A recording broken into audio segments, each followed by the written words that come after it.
ሰላም ሰላም ዩናይትዳውያን እንዴት ናችሁ? ቤተሰቦቻችን ተገኘን እንደተለመደው ዩናይትዳዊ የሆኑ ዜናዎችን ይዘን ወደ እናንተ ለማድረስ ስንመጣ ዛሬ የኢሌት አንደርሰን ቦምብ ትላንት ፈንድቷል።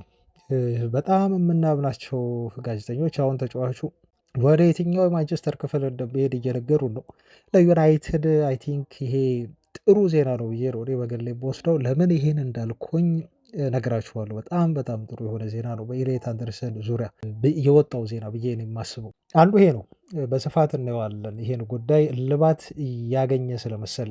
ሌላው በጣም የሚያስደስተው ዜና አርሰናል በመጨረሻ ደቂቃ ባስቆጠራት ጎል ምክንያት የዩናይትድ የአውሮፓ ሻምፒዮንስ ሊግ ተሳትፎ 95 በመቶ ጨመረ። ቤተሰቦች ብላችሁ ታምናላችሁ? በቃ ኦልሬዲ ዩናይትድ የአውሮፓ ሻምፒዮንስ ሊግ አረጋግጠዋል ብላችሁ ውሰዱት። በምን ምክንያት ያቺ ጎል በመቆጠሯ የሚለውን ነገር ይህም የምንመለከተው የዜናችን አካል ነው። ሌላው ስለ አሰልጣኝ ሁኔታ ቀጣይ አማድና ብሪያን ምቡሞ ትላንት በሰጡት ኢንተርቪው ላይ የተናገሩት ንግግር አለ። እሱን እነግራችኋለሁ። ሀሳቦችም አሉኝ፣ እነሱን ሀሳብ የማጋራችሁ ይሆናል። ብቻ አብራችሁኝ ስትቆዩ እንደተለመደው ቤተሰቦች ብዙ ሀሳቦችን ብዙ አስተያየቶችን ከዜና ውጭ የምናንሸራሽር የምንወያይባቸው እናንተም ሀሳብ የምሰጡባቸው በኮሜንት እኔም የግል ሀሳቤ ነው ብዬ የምነግራችሁ ጉዳዮች በውስጥ ይዘናል ይዣለሁ። እናንተም አብራችሁ ይህን ቆዩ እስከ መጨረሻው። እንደተለመደው ላይክ ማድረጋችሁን ምንጊዜም ቢሆን አትርሱ።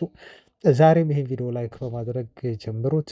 ከቻላችሁ ሌሎች ጋር እንዲደርስ አድርጉ። ቤተሰቦቻችን ያው ሁሌም ቢሆን በታማኝነት ልናገለግላችሁ እየጣርን ነው፣ እየሞከርን ነው። እናንተም አግዙን። ስለዚህ በተለያዩ ማህበራዊ ድረገጾች ላይ ሼር በማድረግ ላይክ ከማድረግ ባለፈ ከጎናችን እንድትሆኑ አሁንም በታላቅ አክብሮት እጠይቃለሁ።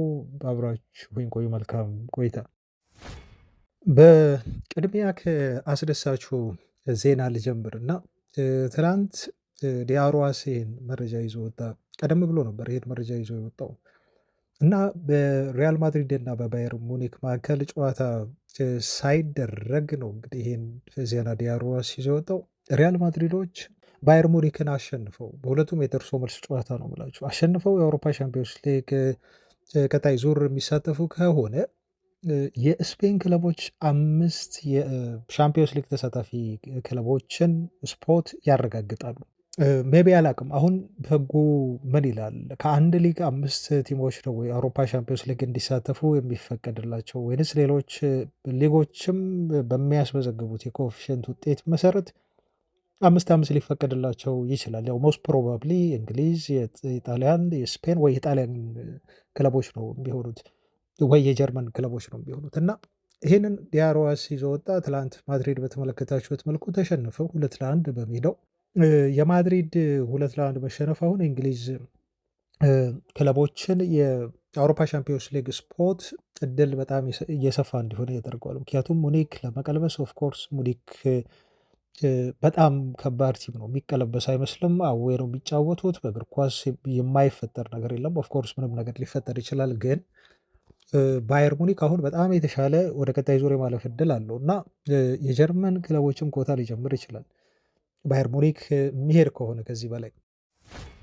ጥሩ ዜና ግን አሁን ይዤላቸው የመጣሁት ምንድን ነው ቤተሰቦቼ? ትላንት አርሰናል ባለቀች ደቂቃ ላይ ባስቆጠሯት በዛች ጎል ምክንያት የእንግሊዝ ክለቦች የአውሮፓ ሻምፒዮንስ ሊግ ተሳትፎ ኮታ አውቶማቲካሊ ነው የጨመረው እና አሁን በቀጣይ ሲዝንም እንግሊዝ 5 ክለቦችን በሻምፒዮንስ ሊግ ብታሳተፍ ይሆናል። ይሄ ለዩናይትድ ምን ያህል አስደሳች ዜና እንደሆነ ታውቁታላችሁ፣ ማስረዳት አይጠበቅብኝም እና ይሄን ዜናም ይዤ የመጣሁት አንዱ ትልቁ ምክንያት ዩናይትድ ወደ አውሮፓ ሻምፒዮንስ ሊግ የመግባት እድሉን እጅግ በጣም እኔ ስፖርቱ 4 ቢሆን እንኳን ዩናይትድ ያጣል ብዬ አላስብም።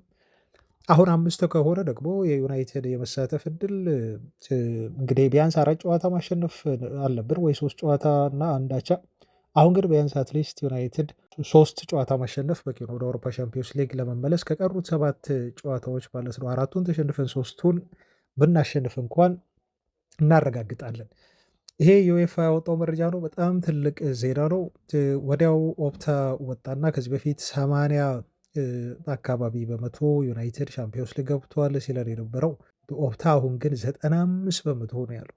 95% ማንቸስተር ዩናይትድ ወደ አውሮፓ ሻምፒዮንስ ሊግ በቀጣይ ሲዝን መሳተፉ የሚቀር አይመስልም ብሎ በቁጥር ይሄን ያህል ደረጃ ያስቀምጦታል ማለት ነው። እና ኦልሬዲ ማትማቲካሊ ስናየው ከቀሩት ጨዋታዎች አንጻር ደምረን ቀንሰን ስናይ ገና ቢሆንም ገና ቢመስልም ግን እንደው የተፈጥሮ ኢንስቲንክታችን የምትነግረን ነገር አለ። ውስጣችን ልባችን ምንገምተው ከድምዳሜ ላይ የምንደርስበት ነገር አለ።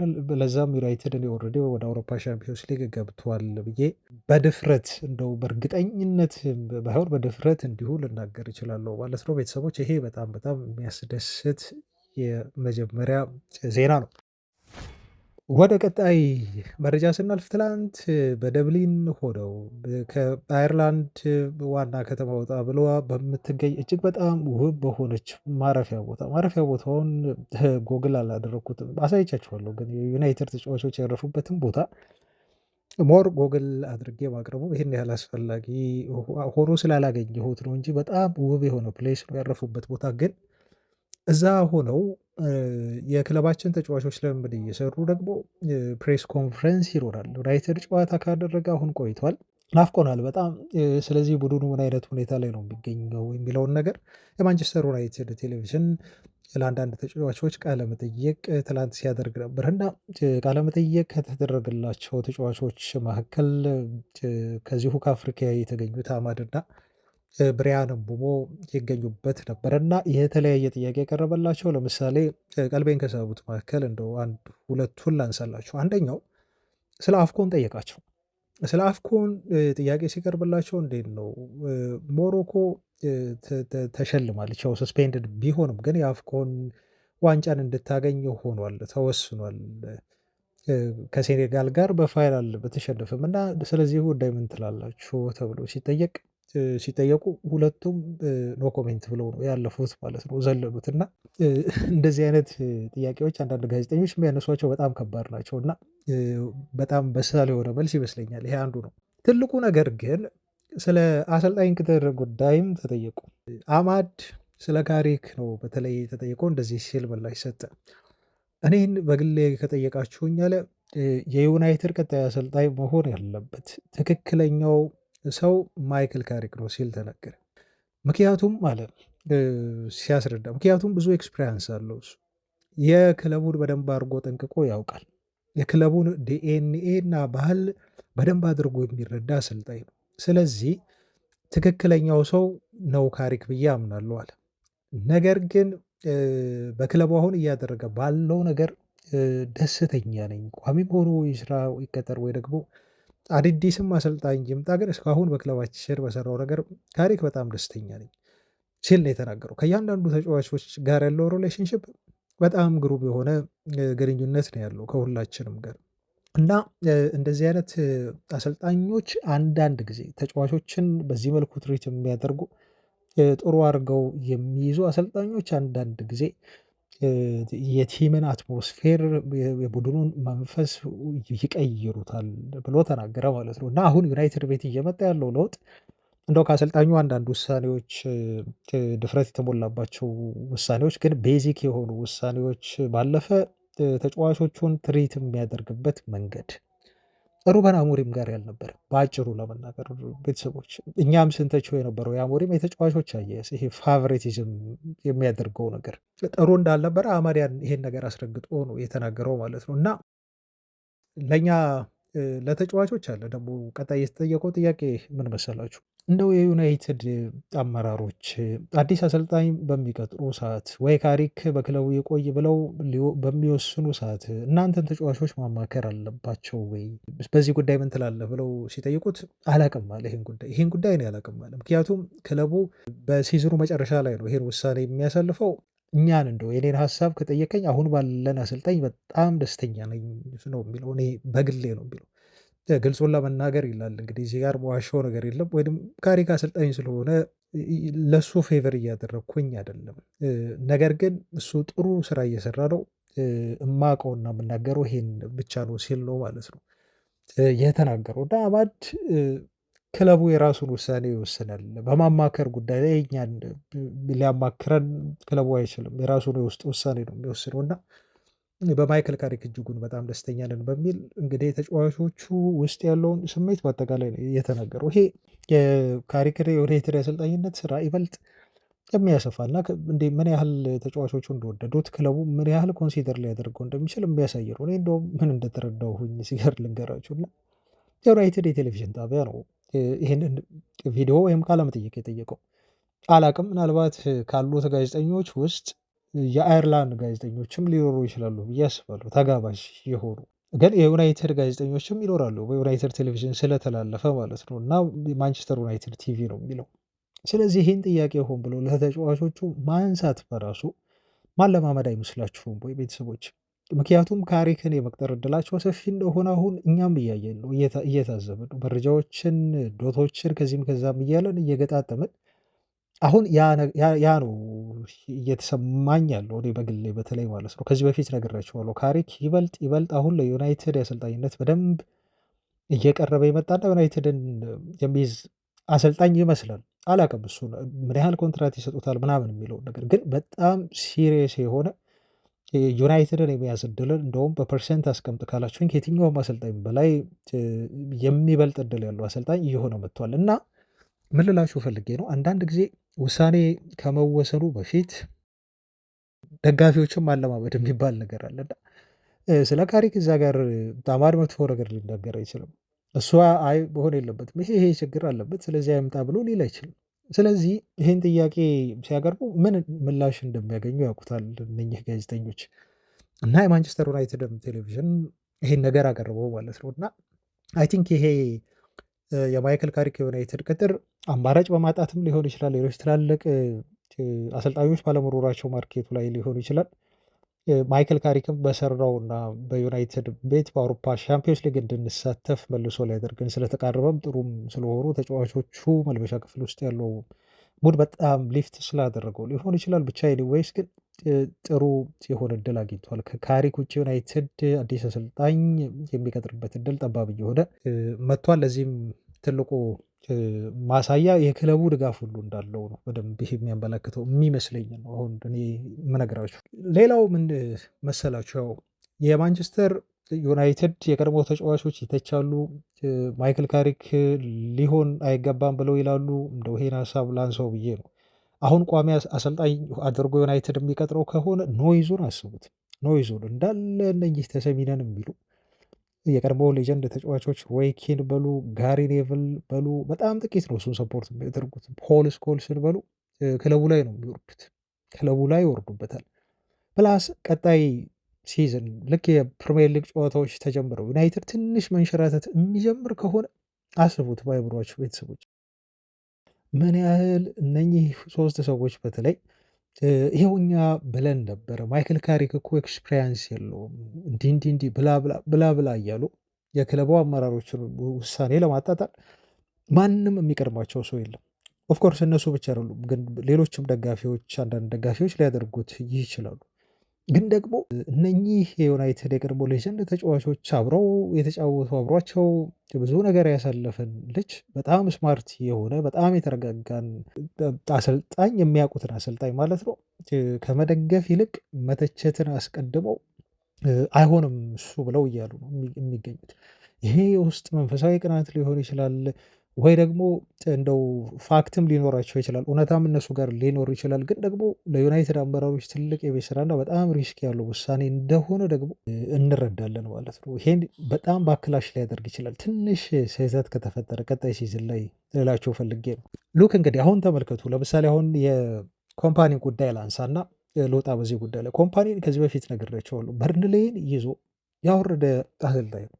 በርንሌይን ይዞ አወርዶ ወደ ሻምፒዮንሺፑ ነው እንደው የመለሳቸው ማለት ነው በርንሌይን።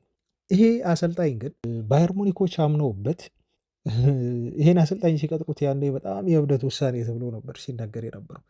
ግን ቪንሰንት ኮምፓኒ በርንሌይን ከለቀቀ በኋላ ማክስ ኤብረል የተባሉት የሙኒኩ ሰው ፍጹም እምነት ነበራቸው በሱ ይሄን ሊያደርግ እንደሚችል። ማን ያምናል አሁን ይሄ ላለመውረድ የሚጫወት አሰልጣኝን የባየር ሙኒክ በጣም ከፍተኛ የጎው ያለበት ከፍተኛ በስኬት የተንቆጠቆጠ ክለብ አሰልጣኝ አድርጎ መሾም በጣም ሪስኪ የሆነ ውሳኔ ነው። አያችሁ ግን አመጡት ሙኒኮች።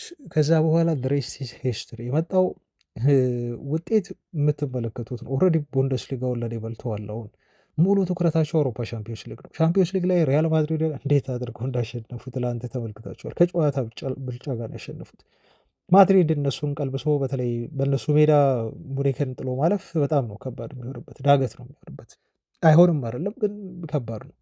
አሁን ቪሰንት ኮምፓኒ ምናልባት የዩናይትድ ተጫዋች ቢሆን ኖሮ የቀድሞ ተጫዋች ቢሆን ኖሮ የሚደርስበትን ትችት እስቲ ኢማጅን አድርጉት።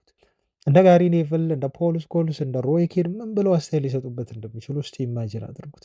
ምናልባት እሱ አሁን ወደ ዩናይትድ መጥቶ ቢሆን ኖሮ የቀድሞ ዩናይትድ ሌጀንድ ተጫዋች ሆኖ ቢሆን ኖሮ በቃ ኤክስፔሪንስ የለውም እሱ በርንሌን ሪጀክት ሪሊጌት ያደረገ አሰልጣኝ ነው ምናምን ብሎ ነው የሚያወራቸው። አያቸው ግን ምንድን ነው ኮምፓኒ እዛ ጋር በማንቸስተር ሲቲ ቤት እንዲህ ሌጀንድ ሆኖ ተጽዕኖ የሚፈጥሩ ብዙ ተናጋሪ ሚዲያው ላይ ያሉ ወይ የራሳቸው ፖድካስት ያላቸው የቀድሞ ተጫዋቾች ስለሌሉ ወይም ደግሞ ቢኖሩም እንደ ሚካ ሪቻርድስ አሁን አለ ግን ስለማይናገሩ ስለሱ ስለማያነሱ ሰፖርት ስለሚያደርጉ ቢያንስ ዝም በማለት ስለሚደግፉት ስኬታማ ሆነ ኮምፓኒ ማለት ነው። እ ካሪክ ቋሚ አሰልጣኝነት ስራው ተሰጥቶት በቀጣይ ሲዝን ትንሽ ከተንሸራተተ እመኑኝ የዩናይትድን አለመረጋጋት እነዚህ ሰዎች ያፋጥኑታል። ኤኒዌይስ ግን ክለቡ በጣም በጣም መጠንቀቅ አለበት። ትላንት አውርቼበታለሁ ከፋብሪጋስ ፍላጎቱን አሳየ በሚል አሁንም ቢሆን ኔግሊስማን ሊመጣ ይችላል፣ ሊቀጥሩት ይችላሉ። ውሳኔ ሲወስኑ መጠንቀቅ አለባቸው። ፋብሪጋስም አለ፣ ጁሊያን ኔግሊስማንም አለ፣ ማይክል ካሪክንም አለ። እኛ ፐርሰናሊ ስለማናውቀው በሩቁ ስለሆነ ካሪክን ደግሞ በደንብ ሌሎች ኦፕሽኖችን ማየት እና በሳል ውሳኔ ማድረግ ነው የክለቡ አመራሮች የሚጠበቅባቸው ብዬ ነው እኔ በግሌ የማስበው። እናንተስ ምን ትላላችሁ? ሀሳብ ካላችሁ በኮሜንት ላይ ጻፉልን። ከአሰልጣኝ ቅጥር እንውጣና ወደ ሌሎች ልዩ ልዩ ዜናዎቻችን እንለፍ። ሃሪ ማጓየር አዲስ ኮንትራት በዩናይትድ ቤት ፈረመ። እስከ ጁን 2027 ድረስ የሚያቆየውን የአንድ ዓመት ተጨማሪ ኮንትራት የፈረመ ሲሆን እንዲሁ አስፈላጊ ከሆነ ፕላስ ዋን የሚል አንድ ተጨማሪ ዓመት ተጫዋቹ ኮንትራቱን ማራዘም የሚችልበት ምርጫ ተቀምጧል። ሃሪ ማጓየር ያለው ልምድ ተጫዋቹ መሪ መሆኑን ተከትሎ እንዲሁም ለሌሎች የዩናይትድ ታዳጊ ተከላካዮች በደንብ አድርጎ ልምዱን ሊያካፍል የሚችል መሆኑ የዩናይትድ አመራሮች ተጨማሪ ኮንትራት እንዲሰጡት አድርጓል ብሏል ቴሌግራፍ ጋዜጣ። ተጫዋቹ ፊርማውን ካኖረው በኋላ በጣም ደስተኛ መሆኑን ነው እንግዲህ ትላንት የተናገረው። ሙሉ ቤተሰቡን ይዞ ወጥቶ ነበር። ከልጆቹም ጋር ሆኖ ነው እንግዲህ ፎቶ ሲነሳ የነበረው። ለየት ባለ መልኩ ዳዴ የሚል ማሊያ ከጀርባ እንዲለብሱ አድርጎ ለሱ በጣም ጥሩ የሆነ ማስታወሻ ይመስላል። በዩናይትድ ቤት ደሞዙን ቀንሶ ነው በነገራቸው ላይ የቆየው ወደ 200,000 ፓውንድ የሚጠጋ ከሻምፒዮንስ ሊግ የምንሳተፍ ከሆነ አይ ቲንክ 180 ወይ 200,000 ፓውንድ በሳምንት ያገኝ ነበር። ግን አሁን በ150,000 ፓውንድ ሳምንታዊ ደሞዝ ብቻ ለመጫወት ተጫዋቹ በዩናይትድ ቤት ፊርማውን አኑሯል። በርካታ ክለቦች ይፈልጉት ነበር። በተለይ ጣሊያን ክለቦች ፍሪ ኤጀንት ሆኖ ስለሚለቅ ተጫዋቹ እንዲፈርምላቸው እያግባቡት ነበር። እሱ በዚህ እድሜው ለጣሊያን ክለቦች በጣም ከበቂ በላይ ይመስለኛል። ማጓየር ያለው ፊዚካሊቲ በዛ ለመጫወት ያስችሏል። ግን በዩናይትድ መቆየት ቀዳሚ ምርጫው ነበር።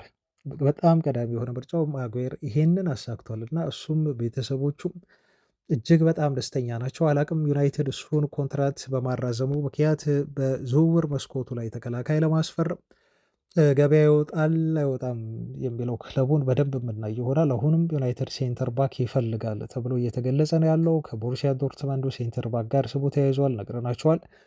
በተመሳሳይ ዝውውር ሂሳብ ወደ 40 ሚሊዮን ዩሮ የሚጠጋ ገንዘብ ደግሞ የቶተንሃሙን እንደዚሁ አርጀንቲናዊውን ሴንተር ባክ ለማስፈረም ዩናይትድ ፍላጎት አለው። ይሄ ሮሜሮ የሚባለውን ተከላካይ ማለት ነው። በኦልትራፎርድ በቀይ ካርድ ካሳሚሮ ላይ በሰራው ጥፋት ምክንያት ቀይ ካርድ እየተመለከተው በርካታ ቀይ ካርዶችን በማየት የሚታወቀው ግን ሲከላከል ደግሞ በጀግንነት በሆኑ የሚመሰከርለት አርጀንቲናዊ ተከላካይ ነው።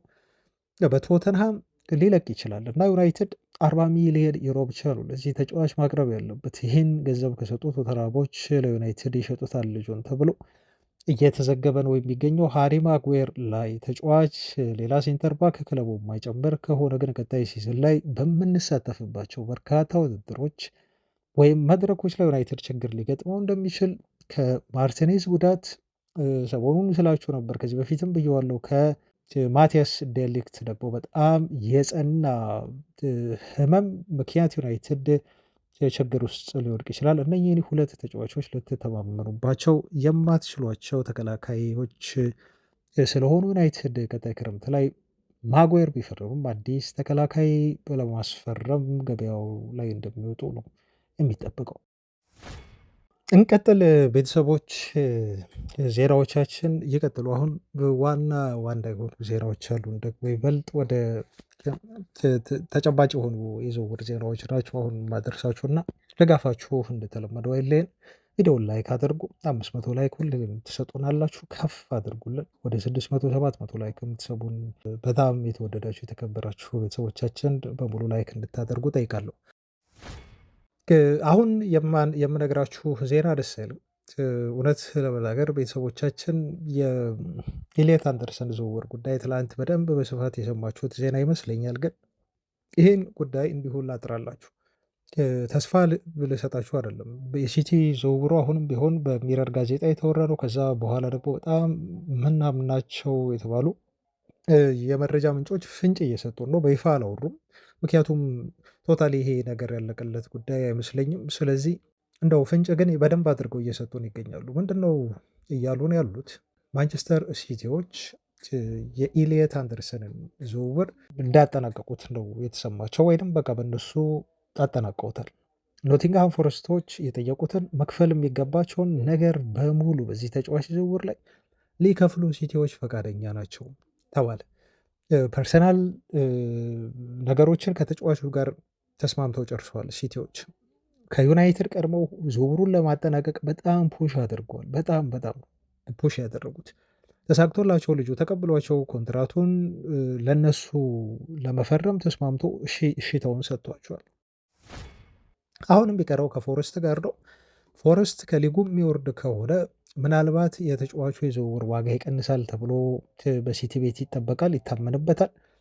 በፕሪሚየር ሊጉ የሚቆዩ ከሆነ ደግሞ ሲቲ ላይ አቋማቸውን ያጠናክራሉ። ፎረስቶች የሚፈልጉትን መቶም ከሆነ እየተባለ እንዳለው ከ60 ሚሊዮን ፓውንድ በላይ ነው የተባለው መነሻ ሂሳቡ እንዳልኩት ፊክስድ። ከዛም ሊበልጥ ይችላል። ምክንያቱም ሲቲዎች የሚሄዱበት አካሄድ በጣም የተለየ ነው። ከዩናይትድ ወይ ከአርሰናል ይለያል። ምናልባት ቼልሲ ሊሆን ይችላል ይህን አካሄድ የሚሄዱ። ለኤጀንቶች የሚከፍሉት ክፍያ በጣም በተለየ በተለጠጠ መልኩ ነው። እነሱ በሚሄዱበት መንገድ ብቻ እንደው ወረቀት ላይ 60 ወይ 2 ሚሊዮን ፓውንድ ወይ 65 ሚሊዮን ፓውንድ ይባል እንጂ እስከ 100 ሚሊዮን ፓውንድ ለዚህ ተጫዋች ዝውውር ሊያወጡ ይችላሉ። በአጠቃላይ የዝውውሩ ፓኬጅ ላይ ፎረስቶች እናንተ በፈቀዳችሁት ማርኬቱ ባለውና እናንተ በምታወጡት ተመን እንስማማለን ብለው ለፎረስቶችን ከልብ እያግባቡ ነው የሚገኙት። ዩናይትድ ያላደረገው ምክንያቱም ፎረስቶች ደግሞ ትላንት ዜና ስነግራችሁ ዩናይትድን እየጠበቁ ነው። እነሱ የሚፈልጉት ኮምፒቲሽን ዋናው የተሻለ ጥሩ ገንዘብ ያቀረበው ክለብ ተጫዋቹን እንዲወስድላቸው ወይ እንዲያተርፈው ጥሩ ገንዘብ እንዲያገኙ ነው እነሱ የሚጠብቁት። ስለዚህ ነው እነሱም የዩናይትድን ፍላጎት ለማጥመጥና ዩናይትድ ምን ይዞ ሊመጣ እንደሚችል ለመስማት ፎረስቶች ለዩናይትድ በራቸውን ክፍት ያደረጉት። ግን ከዚህ በፊት እኔ ሳወራ ከሰማችሁኝ ኢሊየት አንደርሰን እንደ ጉንጫችን እያለፋ የሚመስለኝ ተጫዋች ነው። ነግሬያችኋለሁ። እንደዚህ ብያችሁ ነበር ብዬ ለማለት አይደለም ቤተሰቦች፣ የሆነ ነገር ይሸተኝ ነበር በዚህ ተጫዋች ዙሪያ። ተጫዋቹ ዩናይትድ ስለመምጣቱ ፍጹም እየተዋጠልኝ አልነበረም እና እንደው ጋዜጦችና የምናምናቸው ጋዜጠኞች ለምሳሌ ቤን ጃኮብስን ጨምሮ 50-50 ነው ተጫዋቹ ማንቸስተር መሄዱ አይቀርም። የትኛው የማንቸስተር ክለብ ነው ብትሉኝ ልነግራችሁ አልችልም። ምክንያቱም እንደ ቤን ጃኮብስ ንግግር ነው ብላችሁ ልጁ አልወሰድም። ወዴት መሄድ እንዳለበት ወደ የትኛው ክለብ ማምራት እንዳለበት እስካሁን ተጫዋቹ የመጨረሻ ፋይናል የሆነ ዲሲሽኑን አልሰጠም እና የዝውውሩ ሁኔታ 50-50 ነው ያለው ብሎ ሲልን ነበር ቤን ጃኮብስ። ስለዚህ እዛ ጋር አሁን መጠራጠር እኔ አልፈለኩም። ግን ከመጀመሪያው ከዝውውሩ ከተጫዋቹ ላይ ሲቲዎች ፍላጎት ካሳደሩ በኋላ በተለይ አንድ ተጫዋች ከዩናይትድ ጋር ስሙ ሲነሳ ሌላ የሚፈልገው ክለብ ካለ የሌላኛውን ክለብ ዜናዎች ይበልጥ ማየት እወዳለሁ፣ ትኩረት መስጠት እወዳለሁ። ለምን መሰላችሁ እንዲህ የማደርገው? ስለ ዩናይትድ የትም ቦታ ላይ እሰማዋለሁ፣ ችግር የለም። ዩናይትድ ልጁን ይፈልገው እንጂ የትኛውም ዓለም ላይ ያለ ተጫዋች ስም ይነሳል፣ ይወራል። ብዙ መረጃ ነው የማገኘው። ፊልተር አድርጎ እነኛን መረጃዎች ውስጤ መክተት እሱ ከእኔ የሚጠበቅ ነገር ነው። ግን ደግሞ አንድ ተጫዋች በሌላ ክለብ ሲፈለግ ለምሳሌ ሲቲ ሲፈልገው ብዙ ኖይዝ የለም፣ አይንጫጩም። እንደዚህ በማህበራዊ ሚዲያ ላይ የሚወጣ ነገር የለም ብዙ። ስለዚህ ከዩናይትድ ፍላጎት ይልቅ የማተኩረው የኔን አካሄድ ነው የምነግራቸው፣ አፕሮቼን ነው የምነግራቸው። እና ሌላኛው ክለብስ እስቲ ምን እየሰራ ነው በዚህ ተጫዋች ዝውውር ዙሪያ የሚለውን ለማጥናት እሞክራለሁ። እና እኔ ፋይናሊ በውስጤ ደርሼ የነበረው ነገር ኢሊየት አንደርሰን መጨረሻ ላይ ሲቲን ሊመርጥ እንደሚችል ነው። በዚህ ተጫዋች ላይ ተስፋ አልሰጣችሁም ብዬ ስላችሁ የነበረም በዚህ ጉዳይ ነው። እና አሁን ቀስ እያለ ግን እውነታው አያችሁ በዚህ መልኩ መገለጥ ጀመረ ማለት ነው። አይ ቲንክ እኔ ጥሩ ይመስለኛል አሁን ለዩናይትድ። ምክንያቱም ለምን መሰላችሁ ይሄን ያልኩት? አንደኛ ተጫዋቹ ማንቸስተር ዩናይትድን አልመረጥም ማለት ስለዚህ ለዩናይትድ ምንም ዩናይትድ ለሱ ምንም ቼንጅ አይሰጠውም ማለት ነው። እዚህ ላይ እንደምድ ምክንያቱም እነ ብሪያን ምቦሞ ሲፈርሙ እነ ማቲያስ ኩኛ ለማንቸስተር ዩናይትድ ሲፈርሙ 100% ዜር ኮሚትድ ናቸው። ለዩናይትድ መጥቶ ለመጫወት የወሰኑ ልጆች ናቸው በልባቸው። እና ለዩናይትድ መጫወት ያለውን ቫልዩ ዋጋን በደንብ ጠንቅቀው የሚያውቁ ሌላ ዝውውር ከየትም ጥያቄው ይመጣ ብሪያን ምቦሞ ከአርሰናል ከቶተንሃም ግፊት ቢደርስበት ማቲያስ ኩኛም ከአርሰናል ከሌሎች ክለቦች እንዲፈርምላቸው ቢገፋፉትም እሱ አልሰማቸው። ኦልሬዲ በቃ ተወስኗል። ስለዚህ ሌሎች ክለቦች ልክ መጥተው የሆነው ኢንፎርሜሽን ጥያቄ ጠይቀውት ተጫዋቹን ዩናይትድ ቀዳሚ ምርጫው እንደሆነ ሲነግራቸው ነው የሚጠፉት ካጠገቡ ከተጫዋቹ አጠገብ። ኢሊያት አንደርሰን ግን እንደዛ አይደለም። ኢሊያት አንደርሰን እንደዛ አይደለም። አንቶኒዮ ሴሜኖ እንደዛ አይደለም። ለዩናይትድ ለመጫወት ዲቮትድ አይደሉም እነኚህ ተጫዋቾች። ለዩናይትድ ልባቸውን ሰጥተው ለክለቡ መጫወት ምን ማለት እንደሆነ አምነው ተቀብለው የመጡ ተጫዋቾች ናቸው እነ ብሪያን ምቦሞ እና ኩኛ። እነኚህ ግን እየተቀበሉ አይደሉም ልላቸው ነው። ስለዚህ እዚህ ጋር ፖዘቲቭ ነገር ነው መውሰድ ያለብን። ፖዘቲቭ ነገር ኢሊያት አንደርሰን ለዩናይትድን ማሊያ ለብሶ መጫወት ህልሙ ካልሆነ በማንቸስተር ሲቲ ቤት እየተጫወትኩ በጋርዲዮላም ስር ብሎ ሊሆን ይችላል፣ ወይ ደግሞ ሲቲ መጫወት ይበልጥ ለእኔ በጣም ተስማሚ ነው ብሎ የሚያስብ ከሆነ መልካም እድል ኢሊያት አንደርሰን ብሎ አጨብጭቦ እዛው መሸኘት ነው ልጁ። ምክንያቱም ለዩናይትድ የመጫወት ፍቅር ኖሮት የማይመጣ ተጫዋች ዩናይትድ ቤት ቢመጣ ክለቡ ሊያመጣው ቢለፋ እኔ ትርጉም አይሰጠኝም፣ ሴንስ አይሰጥም በሚለው ነው። በዚህ ሀሳብ የምትስማሙ ይመስለኛል የዩናይትድ ደጋፊ። ትላንት በደብሊን በነበረው የአማድና የብሪያን ምቦሞ ቆይታ ላይ ብሪያን ምቦሞ ተጠየቀና ስለ ዩናይትድ ዝውውር ምን ብሎ እንደመለሰ አልነገርኳችሁም። እንደው ከዚህ ጋር ስለ ብያዝ ላውራ። ማንቸስተር ዩናይትድን መቀላቀል ለእኔ በጣም ትልቁ የእግር ኳስ ወይም የህይወቴ ሞመንት ነው ብሎ ነው የተናገረው።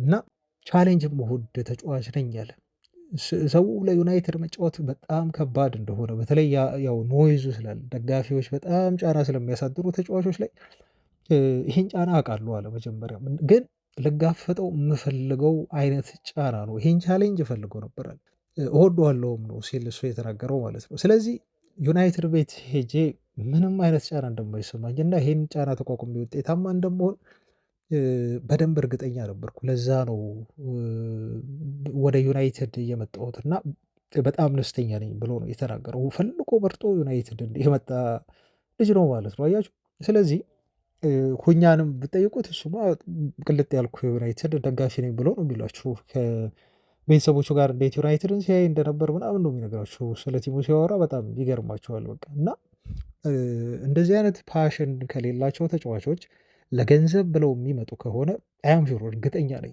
በኢሊያት አንደርሰን ዝውውር ዙሪያ ሲቲዎች ብዙ ሚሊዮን ፓውንዶችን ከኤጀንት ክፍያ ጋር ከደሞዝ አንጻር ያወጣሉ። በደንብ ነው እርግጠኛ መሆኑ እዚህ ላይ ቤተሰቦች። ዩናይትድ ማውጣት የማይፈልገውን ነገር በሙሉ ሲቲዎች ያወጣሉ፣ ያደርጉታል። ለሴሜኑ ይሄን ፈጽመዋል። ለማርክ ጉሂ ይሄን አድርገዋል። በጣም ከፍተኛ ገንዘብ ሰጥተውታል። 350 ሺህ ነው በሳምንት የሚከፍሉት ለጉሂ። ዩናይትድ ይከፍለዋል ይሄን 200 የማይከፍለው ለጉሂ። አይከፍለውም 200 ምናልባት ኢሊየት አንደርሰን ቢመጣ በዩናይትድ ቤት አይ ቲንክ 200 ስለማግኘቱ እርግጠኛ አይደለሁም። 200,000 በሳምንት አሁን ባለው የክለቡ የደሞዝ ፖሊሲ ነው የምላችሁ። ሲቲ ቤት ቢሄድስ ኢዝሊ 300,000 ፓውንድ በሳምንት ሊከፈለው ይችላል ኢሊየት አንደርሰን ኢዝሊ። ስለዚህ ገንዘብን የሚመርጡ ከሆነ ተጫዋቾች ከፓሽን ይልቅ ከታሪክ ይልቅ እና ከማንቸስተር ዩናይትድ ግዝፈትና ስም ይልቅ ገንዘብን ከመረጡ ኢትስ ኦኬ በቃ ጨብጦ እነኛን ተጫዋቾች መርሳት ብቻ ነው ማለት ነው ከኛ የሚጠበቀው። እና አሁን ኢሊየት አንደርሰን እዚህ ጋር ስላቸው የተረጋገጠ አይደለም ዜናው፣ ግን ወደ ሲቲ ነው በቃ የተረጋገጠ አይደለም ስላችሁ ኦልሞስት ወደ ሲቲ ላይሄድ ይችላል ማለቴ አይደለም ቤተሰቦች። በጣም ሲቲ አሁን ተጫዋቹን ለማስፈረም ቶታሊ ልጁ ሁሉ የወሰነ ነው የሚመስለኝ በግል ስለተስማማ፣ ሲቲዎች ደግሞ ምንም የመክፈል ችግር የለብንም ተጫዋቹ ጋር ከጨረስን ፎረስቶች እናንተ አትጨነቁ አለን ለምጠይቁን ነገር እያሏቸው ነው ያለው። እና ይህንን ዜና ፋብሪሶ ሮማኖ ራሱ ሪትዊት ማድረጉ ምልክት ነው። ከዚህ በፊቱም ፍንጮች እየሰጠን ነው ብያቸዋለሁ። ዩናይትድን እንደው ፉክክር ውስጥ ለማቆየት የለም ማርኬቱ ላይ ለማቆየት እና ቤን ጃኮብስም እኔ ውስጣቸው የሚያውቅ ይመስለኛል። በነገራቸው ላይ ሆነስትሊ እዚህ ጋር ተናገር ስትሉኝ እንደው እኛ ስለምናምናቸው እና እነሱም እንደው ይሄ ኢሊየት አንደርሰን ዝውውር በሚለው መረጃ ላይ አድማጭ ተመልካቾቻቸው ትኩረት እንዳይነፍጋቸው በሚል 50-50 ነው ልጁ በቃ አልወሰንም ውሳኔው ብሎ የመናገር ነገር ነው። ይሄ በጣም ዲፕሎማሲያዊ የሆነ ንግግር ማለት ነው። ምክንያቱም አንዳንድ ምልክቶችን ከተለያዩ ቦታዎች ያገኛሉ፣ ፍንጮችን ያገኛሉ። እነኛን ፍንጮች ግን አይነግሯችሁም። በቃ ልጁ ወደ ሲቲ ያደላ ይመስላል በዚህ ምክንያቶች ብለው አይነግሯችሁም። ከሲቲ ጋር ወደዛ ሊያመራ እንደሚችል ምንም አይሏችሁም። ግን ዩናይትድ እድል አለው አሁንም ቢሆን፣ ምክንያቱም ልጁ በይፋ ነው የሚሉት እነሱ በይፋ እስካሁን ድረስ ይሄ ክለብ ነው ምርጫዬ ብሎ አላለም ብለው ይለዋቸዋል። ካለማ ይኸው አሁን ከዚህ በኋላ በቃ ስለ ኢሊየት አንደርሰን እኛም ትኩረት አንሰጥም፣ ብዙ ሌሎችም የዓለም ሚዲያዎች ትኩረት አይሰጡም ማለት ነው። ምክንያቱም የዩናይትድ ትኩረት በሆኑ ነው ብዙ እንደዚህ እንዲወራ ያደረገው። አሁን ልጁ ከወሰደ ደግሞ ዩናይትድ ታርጌቱን ይቀይራል። ስለዚህ ትኩረቶች ወደ ሌላ አሁን ታርጌቶች ላይ ይሆናል ማለት ነው የምናደርገው። እና ቀጣይም እንግዲህ ዩናይትድ ኢሊየት አንደርሰንን ካጣ ምንድን ነው ያለው አማራጭ የሚለውን የምናየው ዜና አንዱ ያ ነው ማለት ነው። እና ይሄ ዜና ከተሰማ በኋላ የኢሊየት አንደርሰን የማንቸስተር ሲቲ ዝውውር ኦልሞስት ተጫዋቹ እዛ ለመሄድ መወሰኑ ከተሰማ በኋላ ብዙ ዜናዎች ተሰምተዋል። ግን ዋና የተባሉትን ዜናዎች እንዲሁ ላንሳላችሁ። አንደኛ የተነሳው ትልቁ ዜና የታይምስ ጋዜጣ ነው። ታይምስ ከምናምናቸው የእንግሊዝ ጋዜጦች መካከል አንዱ ነው። ከዛ አትሌቲክ ቀጥሎ ምናልባት በጣም የሚታመን ነው እንግዲህ። እና ይሄ ጋዜጣ ዩናይትድ 2 አማካይ ያስፈርማል ነው ያለን። ምክንያቱም ኢሊየት አንደርሰን አሁን ወደ ሲቲ የመሄዱ ነገር እርግጥ ስለሆነ ዩናይትድ ትኩረቱን ሳንድሮ ቶናሊ ላይ ያደርጋሉ። ትኩረታቸውን አሁን። ከዛ እሱ ላይ ደግሞ ካርሎስ ባሌባን ነው ለመጨመር ያቀዱት 2 አማካዮችን ማለት ነው። እዚህ ጋር ዋርተን የለም ማለት ነው። ምናልባት ዋርተን ሊመጣ የሚችለው የነኚህ ዝውውር ካልተሳካ ነው። ስለዚህ አሁን የዩናይትድ ፕላን ኤ ላይ የነበረው ኢሊየት ነው፣ እሱ የለም ኦልሬዲ ሲቲ ሄደ ብለን ብናስብ አሁን ቶናሊ ይሆናል ማለት ነው። ወደ ኤ መጣ ወደ ላይ እና እሱ ላይ ባሌባን መጨመር ይፈልጋሉ። እነኚህ 2 የአማካይ ስፍራ ተጫዋች የማንቸስተር ዩናይትድ ቀዳሚ የአማካይ ስፍራ የዝውውር ኢላማዎች ናቸው አለ ታይምስ ጋዜጣ። በዚህ አላበቃም። ቶናሊ በግል ጉዳዮች ላይ ከማንቸስተር ዩናይትድ ጋር በጣም ተቀርቧል ለመስማማት አለን። አያችሁ ይሄ ዞሮ ወዴት ነው የሚወስደን? አንዳንድ ጊዜ የሚስተባበሉ ዜናዎች ውሸት ሆነው እንዳልሆነ እንድንረዳ ነው ያደረገን። ይሄ ለምንድን ነው ይሄን ብላችሁ ከዚህ በፊት የቶናሊ ዝውውር ላይ ፋብሪሶ ሮማኖ ወጥቶ ወኪሎቹን አግኝተዋል ማለቱን አትርሱ። ወኪሎቹን ዩናይትዶች አግኝተውታል። ግን ደግሞ አለ ፋብሪሶ እርግጠኛ አይደለም ሲያወራ ያኔ በወቅቱ ማለት ነው። ምን አለን ቤተሰቦች? ግን ደግሞ ወኪሉን አገኙ ማለት ስለ ዝውውሩ ያወሩታል እንዲሁ ከእሱ ጋር ብቻ ነው የሚነጋገሩት ማለት አይደለም። ሌሎችም ብዙ ተጫዋቾች በደንበኝነት ስላሉ እነሱንም ለማውራት ሊሆን ይችላል ያገኙት የእሱንም የቶናሊንም ወኪል ሌላኛው የኒውካስል ዩናይትድ የአማካይ ስፍራ ተጫዋች የሆነውን ብሩኖ ጊማሬሽንም ወኪል ያገኙት ሌሎች ደንበኞቻቸውንም ለማናገር ሊሆን ይችላል የሚል ግምት ነበር የሰጠው። ግን አልካድም። እዛ ጋር የተጫዋቾቹን ወኪሎች እንዳገኙ እና ሲያወሯቸው ኮንታክት ሲያደርጓቸው እንደነበረ በግልጽ ነው የተቀመጠው።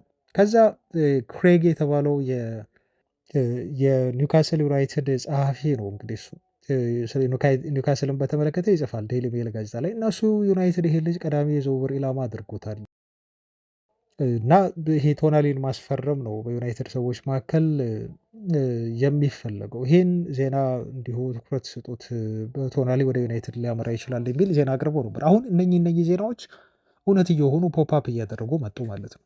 ስለዚህ አሁን ታይምስ ዩናይትድ ቶናሊን ይፈልገዋል አለን እና ሌሎችም ጋዜጦች አሁን ይሄን እያረገቡ ነው የሚገኙት። እንደውም ዩናይትድ ተስማምተዋል ከተጫዋቹ ጋር በግል ጉዳዮች ላይ። አሁን የቀረው ኒውካስሎች በራቸውን እንዲከፍቱ ማድረግ ብቻ ነው። ልጁ በግልጽ ነግሯቸዋል። ዩናይትድ አውሮፓ ቻምፒዮንስ ሊግ ከተሳተፈ ቡድኑ የሚያረጋግጥ ከሆነ ወደ ማንቸስተር ዩናይትድ መሄድ እንደሚፈልግ ለክለቡ አመራሮች ወደ ዩናይትድ እንዲለቁት ተጫዋቹ ፍላጎቱን በግልጽ አስቀምጧል የተባለው። አሁን እንግዲህ ዩናይትድ እዚህም ጋር በጣም ከባድ የሆነ የቤት ስራ ነው የሚጠይቀው። የክለቡ አመራሮች ለማሳመን ኒውካስል ዩናይትድን ቀላል ስራ ይጠብቃቸዋል ተብሎ አይታሰብም። ምንጊዜም ቢሆን ኒውካስሎች ለዝውውር አስቸጋሪ ስለሆኑ፣ ግን የዩናይትድ ቀዳሚ የሆነ የዝውውር ኢላማ ሆኗል። ከኤሊየት አንደርሰን በኋላ በጣም ዲፌንሲቭ ነው፣ ልዩነት አላቸው። ከዚህ በፊት ስታታቸውን አይተናል። ካስታወሳችሁ ቤተሰቦች ኤሊየት አንደርሰን ለእኔ በጣም ተመራጭ የሆነ አማካይ ነበር። ምክንያቱም ለአማካይ ክፍሉ ባላንስ ስለሚሰጥ ነው። ባላንስ ያደርጋል መከላከልም ማጥቃትም ላይ ማለት ነው። ቶናሊ ግን ሞሮፍ የዲፌንሲቭ ሚልፊልድ ተጫዋች ነው። ሞሮፍ የ6 ቁጥር ተጫዋች ነው። እሱ ቦክስ ውስጥ አይገባም ማለት አይደለም። አንዳንድ ጊዜ ሄዶ በጣም ወሳኝ የሆኑ ኳሶችን ያስቆጥራል። ይሄ ካሳሜሮን በደንብ እንዲተካ ያደርገዋል። ሞሮፍ የካሳሜሮ ምትክ ይመስለኛል ቶናሊ። ግን እሱ ላይ ደግሞ ዩናይትድ ቶናሊን አስፈርሞ ዲፌንሲቭ ስራው ላይ ልጆ እንደው ብዙ ኪሎ ሜትር ይሮጣል እና ዩናይትድ የሚያስፈልገው ኤነርጂ ያለው ነው የሚመስለኝ። ልጁ በጣም ለአማካይ ክፍል ጠቃሚ ነው። አያችሁ ከዛሜሮ ጋር ከእድሜው ጋር በተያያዘ 90 ደቂቃ ይጫወትም ታውቃላችሁ፣ ከ70 ደቂቃ በኋላ ምናምን ነገር። ይሄ ግን ሙሉ 90 ደቂቃ ነው የሚለፋው። ብዙ ደግሞ የጉዳት ሂስትሪ የለበትም። ታጋይ ነው። ሲያስፈልግ ደግሞ በጣም ክለቡ ጎል በሚፈልግ ሰዓት አለሁ ብሎ ጎል ማስቆጠር የሚችል አይነት አማካይ ነው ቶናሊ እና ዩናይትድ እሱን አስፈርሞ ሌላ ተጫዋች መካከል ነው የሚጠበቅበት። ሌላ ደግሞ በጣም ክሬቲቭ የሆነው እንደ 8 ቁጥር አይነት ተጫዋች ደግሞ በደንብ እየተባለ ይገኛል። ወይ ባሌባ ሊሆን ይችላል፣ ወይ ደግሞ የዌስትሃም ዩናይትዱ ፈርናንዴዝም ሊሆን ይችላል ፖርቹጋላዊ። እነኚህን አማራጮች ዩናይትድ እየተመለከተ ነው የሚገኘው። ስለዚህ የኢላማ ሺፍት ዩናይትድ አድርጓል ተብሎ ነው እየተነገረው ማለት ነው። እና ቤተሰቦች ይሄን ይመስላል። ሲቲዎችን በዝውውር አንችላቸው።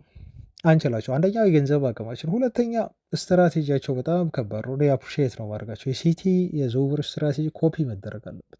ጎሄ ያስፈለጋቸው ሴንተር ባክ ሲያስፈርሙት ሄሲቴት አያደርጉም። በቃ ወዲያው መወሰን ያለባቸውን ነገር ወስነው ነው የሚያመጡት። መጣ ይህን ያደረጉት ጥር እኮ የዝውውር መስኮት ላይ ነው። ፕላስ ሴሜኖ አስፈለጋቸው፣ ሴሜኖን አመጡት። ምን እየሰራ እንደሆነ ሲቲ ቤት ተመልክታቸዋል። አሁን አያችሁ። አሁን ደግሞ ገና ለገና ይለቃል ብለው የፈሩት ሮድሪ ክለባቸውን እንዳይለቅ ብለው ስለሰጉ ወደ ሪያል ማድሪድ የመሄድ እድሉ ሰፊ እንደሆነ እየተነገረ ነው የሚገኘው። ስለዚህ ኮንትራቱን ካልፈረመ እሱ መልቀቁ አይቀርም። የአንድ ዓመት ቀሪ ኮንትራት ብቻ ነው የሚገኘው። ልጁ ወደዛ አሰፍስፏል። ቀጣይ የሚቆይ አይመስለኝም ሲቲ ቤት ገና እሱ ሳይለቅ ገና ኦልሬዲ እነሱ ተክተውታል። ኤሊየት አንደርሰንን አምጥተው ተስማምተው ማለት ነው። በቃ ተኩት እሱ። ስለዚህ ተደራድረው ሊሸጡት ይችላሉ። የአንድ ዓመት ቀሪ ኮንትራት ቢኖረውም በ50 ሚሊዮን ዩሮ ለሪያል ማድሪድ ሊሸጡት ይችላሉ በጣም ኢዝሊ። አያችሁ እንዴት እንደሚሄዱ። ዩናይትድ ቤት ውስጥ ግን ካሳሜሮ ከዩናይትድ እንደሚለቅ በይፋ ካሳወቀ ስንት ወር ሆኖታል? ቴልሚ ቤተሰቦች ስንት ወር ሆነው ግን የካሳሜሮን ምትክ ለማፈላለግና ቶሎ ከስምምነት ላይ ለመድረስ ለመቋጨት ዝውውሩ ዩናይትድ ሲዝኑ እስኪያልቅ እየጠበቀ ነው። አይገርም? ይሄ ነው ልዩነታችን። አሁንም ዩናይትድ ቤት ያለው ችግርና ሲቲ ቤት ያለው በጣም ጠንካራ እና የሚመቸኝ የዝውውር ስትራቴጂያቸው ገንዘብ አቅም ስላላቸው ነው። ብዙ ምክንያት ልሰጡኝ ትችላላችሁ፣ ግን በዚህ ሁኔታ ሲቲን ልንበልጥ አንችልም፣ አንበልጥም በፍጹም።